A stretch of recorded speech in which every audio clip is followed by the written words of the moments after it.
Hello and good evening. Thank you for joining me for another moment of Private Transformation Minutes. I just thought about continuing the series that we've been discussing the last week about mentorship.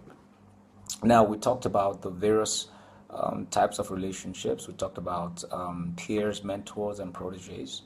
We talked about the process of mentorship. But today I wanted to talk about the responsibilities of a mentor.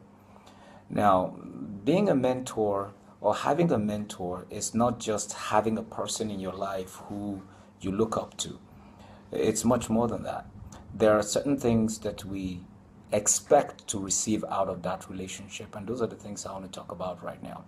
Number one, a mentor is someone who sees further than you see, meaning they have a lot more experience. They can look at a situation and fully understand what the outcome would be because they either have gone down that road before or they know what lays ahead on that route. So one thing that mentors are good for is to help you see further than you have and be able to give you some advice and insight as to what path you need to join. The next responsibility of a mentor is not to befriend you, but to correct you. You know, mentorship has basically come down to being nice. Let me go a little bit spiritual now and point out something. The Bible says that a good father chastises a son or daughter that they love. In essence, a true mentor who cares about you will see you make mistakes and they will correct you, even if it means whooping your behind. Yes, I can say that, meaning that they are allowed to take a hard line with you to make sure that you understand the dangers and the risks with what you're doing and then help you to get back on track. Number three, a good mentor would take it upon themselves to love you just the way you are, meaning that you have to just approach them, and let them know, you know what? I am messed up. This is who I am, but I know that through my connection with you, I can learn and become better. And so one thing a mentor will do is that they know your weaknesses, they know your strengths, they know the areas of your struggle, and they will accept you just the way you are, but they will not leave you the way you are. They're going to start working with you and working on you until you become everything that you need to be. Number five, a good mentor gives you feedback, meaning where you're progressing, where you're growing. They will recognize it. They will say, hey, you know what, good job. I am glad to see what you're doing and all of that good stuff. And they'll tell you areas that you can improve on, areas where they see you being lax and being slacking. They can also be able to point that out. Another point that mentors would help you with is support. I think we're in a culture where we think that support is a one-way thing. That means when I as a mentor, I'm working on my own programs, I want you as a protege to give upwards. But it's much more than that. A mentor is also supposed to give to you to help you accomplish your dreams. Why?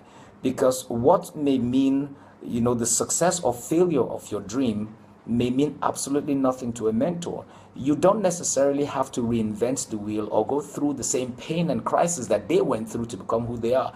That is one of the reasons why they're mentors. They're supposed to lighten your load, but don't go to a mentor with that mindset that's, oh, you're my mentor, you're supposed to. No, that's not. I'm saying that it is something that they should be free to do, out of just, personal responsibility. Now, another thing that mentors do is that they are supposed to cover you. They're supposed to protect you.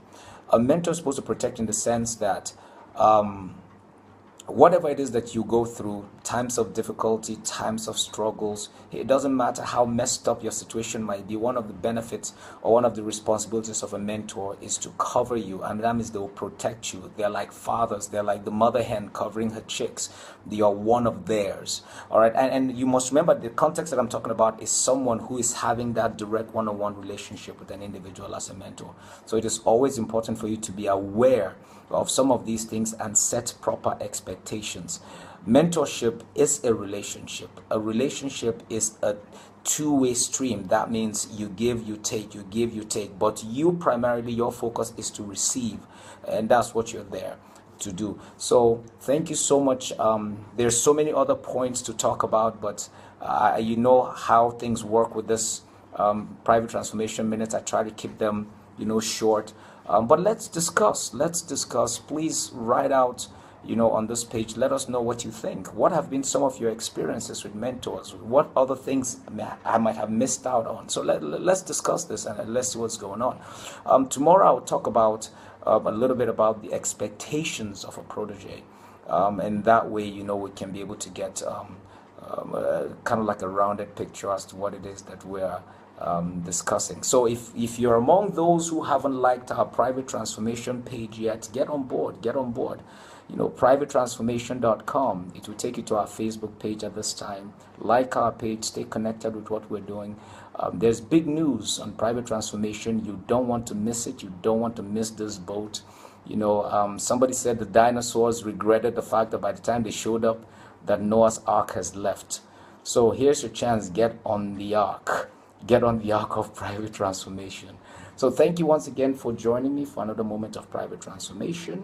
And I look forward to talking to you tomorrow evening or tomorrow afternoon, because good things are happening. So God bless you and have a wonderful evening.